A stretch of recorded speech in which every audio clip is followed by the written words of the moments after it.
Olá, eu sou a Beatriz, estudante do curso de Engenharia Florestal pela Universidade Federal de São Carlos, tenho 24 anos. Vou apresentar o meu trabalho que tem como título Características endométricas e da madeira de Eucalyptus tereticornis em função dos atributos químicos do solo. Os meus professores são o Marcelo Zanato e Eduardo Long, e ambos são pesquisadores do Instituto Florestal. Bom, o Eucalyptus ele é um gênero pertencente à família Myrtaceae.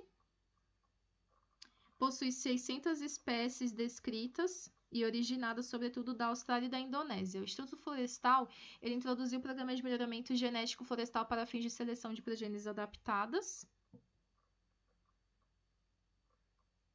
a condições de baixa fertilidade para avaliação e exploração da variabilidade do material para ganhos contínuos, visando finalidades específicas. E a partir de 1967, a produção de eucalipto tem se expandido por todo o Brasil. Os objetivos do meu trabalho são comprovar as seguintes hipóteses: se os atributos químicos do solo são uniformes, se as procedências e progênies não se diferenciam quanto ao volume de madeira produzida e se não há diferenças entre a qualidade da madeira em relação aos atributos químicos do solo. Nessa imagem aqui nós podemos ver uma imagem de satélite do plantio de Eucalyptus tereticornis, no qual é o meu objeto de estudo. O município de Batatais está localizado entre a bacia hidrográfica do Rio Pardo e do Rio Sapucaí-Mirim. Esse plantio de tereticornis ele possui semente de polinização aberta coletada de 52 árvores matrizes de 3 populações, que são Helen Valley, Ravenshoe e Monte Garnet. As parcelas, o plantio ele compõe parcelas de 6 plantas distribuídas em linhas e 10 repetições com espaçamento de 3 por 2 metros e borda dupla. Nessa foto aqui do lado é possível ver após o tombamento da árvore e onde foi coletado o solo em volta da árvore. Para os materiais e métodos foram escolhidos aleatoriamente 30 indivíduos que representem o maior, médio e menor volume de madeira produzida. A gente classifica isso como classe de diamétrica. Houve a marcação do norte, a aferição do DAP a 1,30 metros do solo. Depois do tombamento, mediu-se a altura total com trena de 50 metros. Os cilindros foram cortados de 10 centímetros e foram levados para o preparo dos corpos de prova para análise da qualidade da madeira, sendo a densidade aparente e comprimento das fibras. E foram coletadas amostras compostas de solo na profundidade de 20 centímetros. As amostras de solo foram analisadas no Laboratório de Análise do Solo, na Unesp. E aqui nós temos valores de referência para alguns atributos químicos do solo.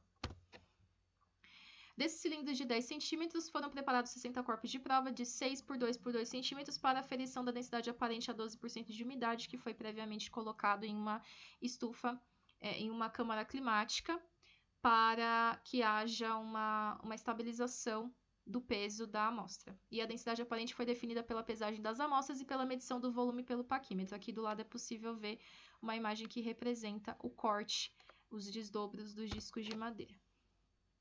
Para o preparo do comprimento das fibras, esses corpos de prova foram retirados para palitos finos, colocados em vidros contendo solução de peróxido de hidrogênio e ácido acético. Esses vidros foram vedados e permaneceram 48 horas em estufas a 60 graus. E posteriormente o material foi lavado com água corrente e corado com safranina alcoólica, como a gente pode ver aqui no final da imagem. Essa primeira imagem representa os corpos de prova já devidamente cortados para a densidade aparente e outros corpos de provas cortados em menor quantidade para realização do macerado.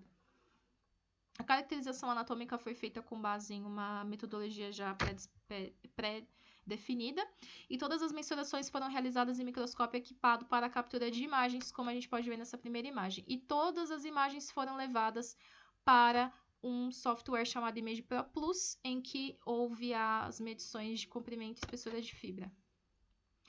As análises dos componentes principais foram divididas em um primeiro fator e um segundo fator, que representa a função linear das variáveis originais. O modelo testado por esses fatores foram submetidos à análise de variância através de uma ferramenta em que houve a comparação de médias e foi realizada pelo teste Fisher com 5% de probabilidade. Todas essas análises foram submetidas a uma estatística multivariada, utilizando software estatística. Com o primeiro resultado, nós temos uma maior variação possível da amostra, que é representada pelo primeiro fator, como vocês podem ver aqui, entre as variáveis pH, cálcio, magnésio, soma de base e V%. A segunda maior variação é representada pelo segundo fator e tem correlação apenas com a variável de hidrogênio mais alumínio, que representa a acidez potencial trocável, como a gente pode ver nesse pequeno valor em vermelho, destacado em vermelho. plano bidimensional, que é representado através desse gráfico, ele indica os agrupamentos pelas variáveis que compõem os fatores e a distribuição das demais variáveis estudadas. Aqui nós podemos ver pequenos agrupamentos de variáveis que se relacionam entre si. Aqui tem maior significância magnésio, cálcio, soma de base e V%. Análise de variância referente ao processo em F1 e F2, que considerou as procedências, classes de diâmetro e a sua interação, indica efeito não significativo no valor 1. Com isso, não existe diferença significativa entre as procedências, classe de diâmetro e interação dos tratamentos. Nessa segunda imagem, este gráfico, representado para os fatores F1 e F2, mostra a diferença entre as procedências no fator 2, destacando que a Monte Garnett ela se diferencia das demais, indicando que esta está plantada em solo com maior acidez potencial trocável. Após os fatores não se diferenciar para o fator F1, a procedência Monte Garnett apresenta as maiores médias aritméticas dos valores obtidos pelos atributos químicos do solo, exceto o valor médio do pH, que foi obtido apenas com maior significância na procedência de Revenshree, como vocês estão vendo através desse gráfico. As médias aritméticas e da qualidade da madeira elas são destaque na procedência de Monte Garnett, com maiores valores médios da densidade aparente do comprimento das fibras, na posição medula.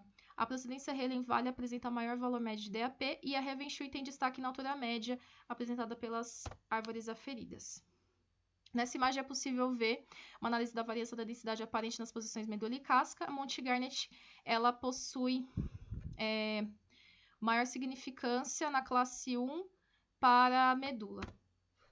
E aqui, a Monte Garnett apresenta significância na classe 1 para a medula e a Revenshree para a casca na classe 3.